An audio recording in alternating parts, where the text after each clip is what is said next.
அதான் வந்துங்க, இப்போ நீங்கள் ஒரு அலுவலகத்துக்கு வேலைக்கு போகிறீங்க. அலுவலகத்துக்கு வேலைக்கு போகும்போது, நீங்கள் உங்கள் வேலையை செம்மையாக செய்கிறீங்க.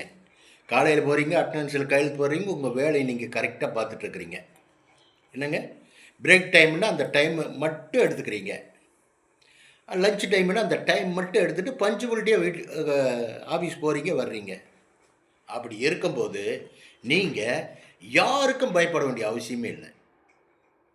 யாருக்கும் எந்த சூழ்நிலையிலும் பயப்பட வேண்டியதே இல்லை. இப்போ ஒரு மேலாளர் வர்றார். மேலாளர் வரும்போது ஒரு ஃபார்மாலிட்டிஸ் மட்டுன்ட்டுல ஒரு ஒபடின்ட்டு, அண்ணா குட் மார்னிங் சார், அவ்வளோதான், அவ்வளோதான், அவ்வளோதான். உங்கள் டியூட்டி நீங்கள் பார்த்துட்டே இருக்கலாம். உங்கள் டியூட்டி நீங்கள் பார்த்துட்டே இருக்கலாம். நம்மளை யாருமே எதுவும் பண்ண மாட்டாங்க. எல்லா விஷயத்துலையுமே நம்ம மட்டும் கரெக்டாக இருந்து, கரெக்டாக போயிட்டு இருந்து, கரெக்டாக நம்மளுடைய செயலில் வந்து கரெக்டாக இருந்துன்னா, வீடுனாலும் சரி, ஆஃபீஸுனாலும் சரி, அலுவலகம்னாலும் சரி, வழியினாலும் சரி, கரெக்டாக இருந்தால் நாம் மனிதனாக இருக்கலாம்னு சொல்ல வர்றேன். நம்மளை யாரும் எதுவும் சொல்ல மாட்டாங்கன்னு சொல்ல வர்றேன். யாரும் சொல்கிறதுக்கு வாய்ப்பு இல்லைங்க. பயக்கும் கூடாது. யாராச்சும் எதாவது சொல்கிறாங்கன்னா விடவும் கூடாது. விடவும் கூடாதுங்க.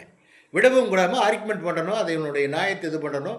மேலாளர்கிட்ட கொண்டுட்டு போய் அந்த நியாயத்தை நிறுத்தணும். ஏன்னுக்கிட்ட நம்மக்கிட்ட எந்த பயமும் இல்லையே. நாம் நேர்மையாக இருக்கிறோம்லே. நாம் எதுக்கு மற்றவனுக்கு பயக்கணும்? புரிஞ்சுதுங்களா? நான் சொல்கிற புரியுதா உங்களுக்கு? சத்திய நேர்மை தரும் பிரகாரம் இருக்கணுங்க. உண்மையாக வாழ்ந்தால் நம்மளை ஒருத்தர் ஒன்றும் பண்ண முடியாதுன்னு சொல்ல வர்றேன். ஒருத்தனுடைய பொருளுக்கு ஆசைப்படக்கூடாதுங்க. உழைப்பில்லாத காசு ஜோப்பில் படக்கூடாது.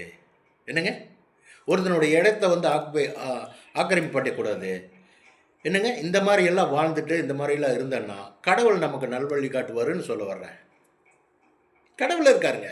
நம்மளை பார்த்துக்கிற கடவுள் இருக்காருங்க. அதை ஒன்று மனசில் வச்சுக்கோங்க. நீங்கள் மனுஷனால் மாநிலனால நம்மளை எதுவுமே பண்ண முடியாது. பொறாமப்படுவானா தவிர, வேக்காட்டுத்தனமாக பண்ணுவானா தவிர, வேறு எதையுமே நம்மளை பண்ண முடியாது. இறைவனுக்கு மட்டும் பயந்து நம்ம நடந்தால் போதுங்க. சத்திய நேர்மை தரும் பிரகாரம் நடந்தால் போதுங்க. இறைவன் நம்மளை பார்த்துக்குவார். வச்சுட்டுங்களா? பாய்.